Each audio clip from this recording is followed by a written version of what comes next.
Halo, halo, apa kabar? Saya akan ajak Anda untuk ngobrol lagi dengan Bung Rocky. Mudah-mudahan nggak bosan karena topiknya sekarang yang masih tetap paling kuat itu tentang segitiga ini antara Jokowi, Prabowo, dan Megawati.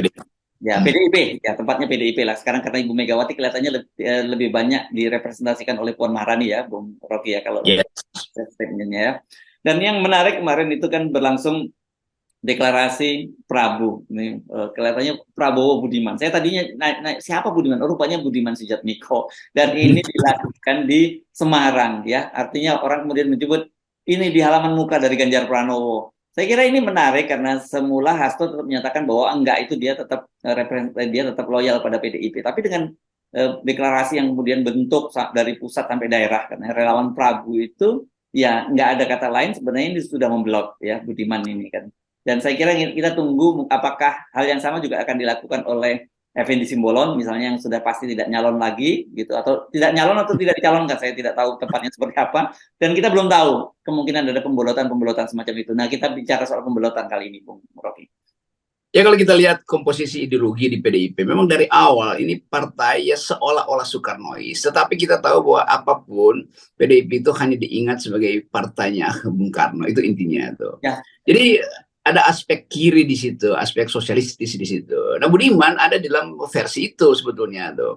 Jadi kalau dianggap bahwa Budiman kabur dari PDIP, itu menunjukkan bahwa aspek sosialistis PDIP itu udah nggak ada tuh. Jadi makin kapitalis tuh. Tapi pertanyaannya, kayak Budiman, apa dia pindah ke Gerindra itu karena alasan ideologis atau karena ya, alasan pragmatis? Kan itu sama juga ya, ya, ya, pertanyaannya ya. tuh. Tapi kita nggak ingin campur itu karena tentu setiap individu merasa ada alasan khusus kenapa dia pindah dari PDIP. Mungkin Budiman merasa dia nggak berguna di PDIP atau nggak pernah memperoleh kedudukan yang ideologis di situ tuh. Demikian juga teman-teman yang lain tuh, teman-teman aktivis yang lain di situ. Effendi Simbolon tentu dari awal kita lihat kemampuan dia untuk bermanuver di dalam partainya dengan sering mengkritik Pak Jokowi. Jadi poin kita sebetulnya siapapun yang akan hijrah dari PDIP itu menunjukkan partai itu kehilangan soliditas. Itu aja dasarnya kan. Ya, ya, ya. Ya, dan kalau kita runut ke belakang ya, Bung Rocky, bagaimanapun kan partai ini adalah hasil fusi ya, hasil fusi partai partai politik yang digabungkan pada waktu itu, dan memang backbone-nya itu adalah PDI, PNI pada waktu itu, dan itu representasinya pada Ibu Mega. Dan kita kan sebenarnya sudah juga mendeteksi ini, karena jujur saja ini salah satu kekuatan dari PDIP itu adalah ide Soekarnoisme, dan yang kedua adalah faktor Ibu Mega. Itu yang kita mulai, yang dulu sejak awal kita identifikasikan, dan sekarang ini dengan situasi yang sekarang ini kelihatannya kok sudah mulai, ketika Ibu Mega masih hadir pun sudah mulai kohesinya itu mulai renggang. Ini kalau kita pakai metafor, ini partai mengalami political fatigue, Nah, kelelahan politik itu. Biasanya dalam ilmu fisika ada istilah metal fatigue, kelelahan metal. Sehingga lama-lama orang sebenarnya diam-diam tahu bahwa ini akan rubuh bangunan itu karena kelelahan metal, pembebanan yang berlebihan dan konstruksi yang tidak lagi stabil. Demikian juga partai politik kan. Kan manuver Ibu Mega kelihatannya udah selesai tuh dalam pertarungan dengan Pak Jokowi. Ibu Mega relatif tidak menang sebetulnya karena Jokowi diam-diam masih punya peluru-peluru kecil tuh.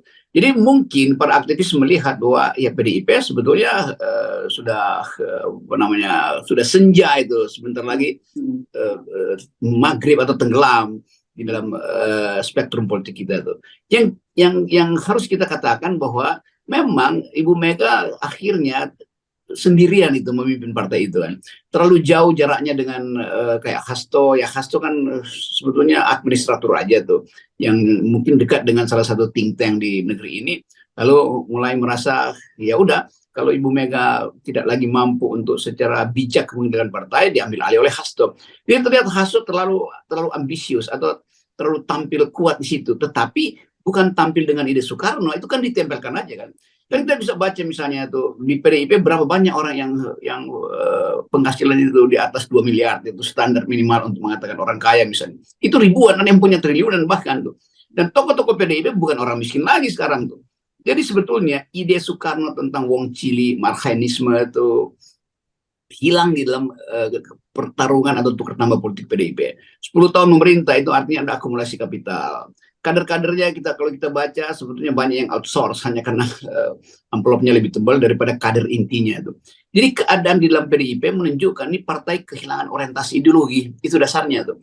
Nah, dalam keadaan kebingungan itu mereka yang punya semacam mental aventurir atau sebetulnya mental oportunis atau pragmatis itu mulai pelan-pelan karena ambisi politik masih ada, ya apa namanya fading away gitu, pelan-pelan mulai menjauh tuh supaya nggak terlihat. Tapi ada yang tegas-tegas mengatakan ya kita mau pindah aja dari PDIP karena mungkin sekali kepemimpinan Ibu Mega tidak mampu lagi untuk menyelamatkan marwah partai ini kan. Jadi orang-orang semacam ini yang kemudian membaca arah baru kekuasaan itu pergi pada Gerindra tuh. Dan bagi Pak Prabowo ya mereka yang pragmatis ya diterima juga secara pragmatis kan untuk kepentingan elektabilitas Pragmatis juga. ya juga kan diterimanya. Kita tahu lah itu intinya kira-kira. Kan bahasa tubuh Pak Prabowo ya pasti ya bagus sudah membantu kami segala macam. Bahkan Prabowo mengerti bahwa di dalam perjalanan kalau dia jadi presiden nanti tentu Gerindra yang akan menentukan siapapun yang masuk di situ. Tetap ada semacam klik di dalam Gerindra yang tahu ini diteruskan, yang ini difilter, yang ini cukup dikasih kembalikan upahnya secara material aja selesai problem itu kan begitu. Tetapi kita lihat Gerindra itu ada core yang isinya mungkin kawan-kawan seirama sejarah Pak Prabowo yang mengerti bahwa kaum pragmatis ini dilayani secara pragmatis aja. Nah, tapi balik lagi ke PDIP ya, saya kira ini mungkin banyak orang atau internal PDIP sendiri mungkin terkejut dengan situasi sekarang ini, karena kan kita tahu mereka punya target yang cukup besar pada pemilu kali ini ya, hat-trick disebutnya gitu ya, menang 3 kali berturut-turut pemilu legislatif dan juga presiden. Dan tanda-tandanya semacam itu kelihatannya cukup berat sekarang ini ya untuk mencapai itu, karena kalau kita lihat meskipun kita berkali-kali memberi catatan terhadap lembaga survei, sekarang sudah mulai muncul berbagai lembaga survei yang menyatakan bahwa elektabilitas Gerindra itu sekarang sudah menyalip PDIP. Dan menurut saya secara common sense saya kira iya, karena itu bersamaan dengan naiknya figur Pak Prabowo begitu dan tuh anjloknya Ganjar Pranowo gitu ya Bung Rocky. Dan kalau ada tadi mungkin nyebut senja itu, atau mungkin kalau dalam bahas novelnya ini Arvin Pane ya tidak salah itu Sandia Kalaning PDIP gitu ya, masuk masanya seperti sekarang gitu ya. Iya, ini Sandia kalah dan keadaan kita memang sedang melihat itu, dan Gerindra memang moncer. Memang kalau kita lihat ke daerah-daerah itu memang ada yang otentik tuh. Partai ini memang bekerja tuh. Mungkin karena menganggap bahwa ini satu kesempatan untuk melihat seseorang yang dalam figurisasi mereka ada seorang patriot, seorang yang punya nyali untuk mempertahankan nasionalisme kan. Kan itu ada pada figur Prabowo aja tuh. Ya. Ini bukan soal like and dislike, tapi kultur orang Indonesia atau kultur masyarakat kita atau antropologi kita tetap ada keinginan untuk melihat seseorang yang tampil kokoh kuat. Nah, bahasa tubuh Pak Prabowo itu betul-betul tak tertandingi dalam soal-soal semacam itu. Tetapi poin kita sebetulnya bukan dalam upaya untuk membaca arah politik, tapi nilai politik apa yang hendak dihadirkan dalam masyarakat kita. Jadi sebetulnya baik juga kalau kesempatan ini kita pastikan bahwa akan ada duel ideologi itu. Apakah Prabowo lebih memahami sebetulnya pikiran-pikiran Bung Karno sehingga banyak orang yang tertarik dari Gerindra, dari PDIP pindah ke Prabowo. Jelas kalau soal nasionalisme itu sama aja tuh, anti asing sebetulnya. Tetapi di dalam pembangunan kan ada disebut sebagai kesempatan untuk melihat peluang gitu. Nah, window of opportunity ini yang sebetulnya harus kita lihat apa program Prabowo di bidang pertahanan nanti yang kira-kira paralel dengan kepentingan pikiran awal Bung Karno tuh. Itu yang akan jadi pemicu lagi atau pemantik PDIP makin lama makin banyak ke Gerindra tuh. Apa yang membedakan antara kemampuan Pak Prabowo nanti mengolah sumber daya dengan PDIP? Orang akan melihat lagi itu apakah Pak Prabowo pro lingkungan, apakah food estate itu bisa dia pertanggungjawabkan ketika debat politik nanti. Kan hal-hal itu tuh. Jadi kita anggap aja ini tabungan bagi Pak Prabowo supaya semua isu bisa dia jawab nanti dalam kampanye itu. Terutama soal keamanan lingkungan, karena soal food estate menyangkut terutama nama beliau, juga soal-soal yang berimpitan dengan kepentingan PDIP, yaitu menitipkan kader-kader Soekarno itu ke Gerindra. Nah, kalau dari penampilan ya Pak Prabowo udah tampil sebagai Soekarno tuh, cara berpakaian juga udah begitu.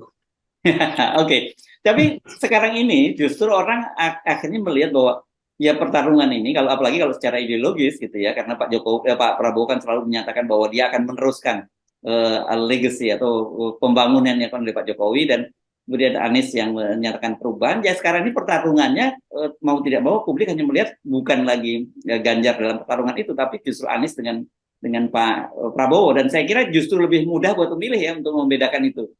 Ya saya kira bagus juga kalau ada dua front ya pasti Prabowo Anies kan, karena Ya. Ganjar ya apa separuhnya ke Anies nggak mungkin, ke Prabowo juga dianggap ada masalah dengan Jokowi itu. Jadi faktor Jokowi justru lah yang membuat komposisi politik nanti itu cuman dua kubu, Prabowo versus Anies.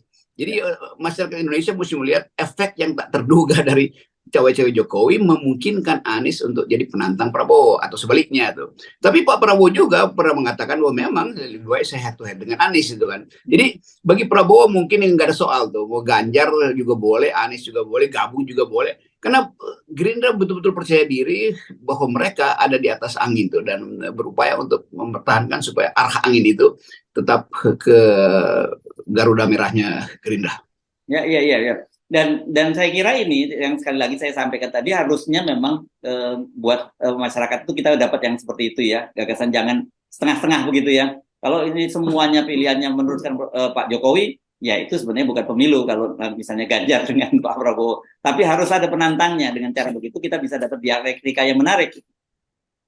Saya kira memang ada tidaknya Pak Jokowi, Gerindra akan mengkonsolidasi diri karena bagi Prabowo ini to be or not to be. Ini last chapter dari biografi politiknya. Jadi saya bisa bayangkan ya Pak Jokowi sebenarnya bonus saja bagi Gerindra atau bagi Pak Prabowo. Yang penting Jokowi tidak menghalangi Prabowo, kan itu intinya, dan nggak mungkin dihalangi karena dari awal Pak Prabowo secara cerdas oke, tapi secara cerdik melihat bahwa hanya dengan menempelkan wajah Jokowi ada kepastian bahwa Prabowo tidak akan mengkritik Jokowi sekarang, apalagi kalau dia memimpin nanti. Itu yang memberi rasa lega pada Pak Jokowi. Lain kalau misalnya Ibu Mega yang menjamin, Pak Jokowi tetap merasa dijamin Ibu Mega, artinya saya dijamin sebagai mantan petugas partai doang nanti ketika lengser.